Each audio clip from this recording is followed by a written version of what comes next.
అసలు ఇంత చక్కగా ఇంత బాగా వస్తాయని అయితే మేము అస్సలు అనుకోలేదు. అసలు విషయం ఏంటంటే, హాయ్ అండి, అందరూ ఎలా ఉన్నారు? నేను మీ గౌతమి శ్రీని. మేము కూడా చాలా అంటే చాలా బాగున్నాము. ఇంకా మా ఇంటి వెనక మరలా ఖాళీ ప్లేస్లో అయితే నేను కూరగాయ మొక్కలు అయితే కొన్ని పెట్టుకున్నామని అన్నాను కదండి. ఇంకా అలాగే టమాటా మొక్కలు కూడా ఒక 4 అంటే 4 పెట్టామండి. ఈ 4 కూడా ఇంకా పందిరేయడానికి అయితే మాకు అస్సలు కుదరలేదు. అంత చక్కగా అయితే కాయలు అయితే విరగబూసేసినాయండి. ఇంకా కొంచెం తాడుతో అయితే కొమ్మలన్నిటినీ కలిపి కూడా కట్టాము. అయినా సరే కిందకైతే వాలిపోతుంది. అసలు టమాటాలు అయితే చూడండి ఎంత చక్కగా ఎంత లావుగా చక్కగా అంటే చక్కగా పండిపోయాయి.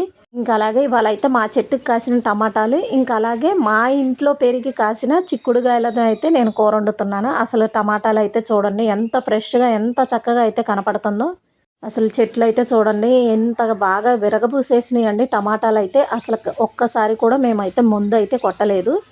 ఫుల్గా అయితే వాటర్ పెట్టేసేవాళ్ళం. అందుకే అంత చక్కగా అయితే కాయలు అయితే వచ్చేసింది. చూసేయండి టమాటాలు చిక్కుడుగాయల కూర అయితే ఇవాళ మా ఇంట్లో రెడీ అయిపోతుంది. వీడియో నచ్చితే లైక్, షేర్, సబ్స్క్రైబ్ చేసుకోవటం మర్చిపోవద్దు. Bye bye.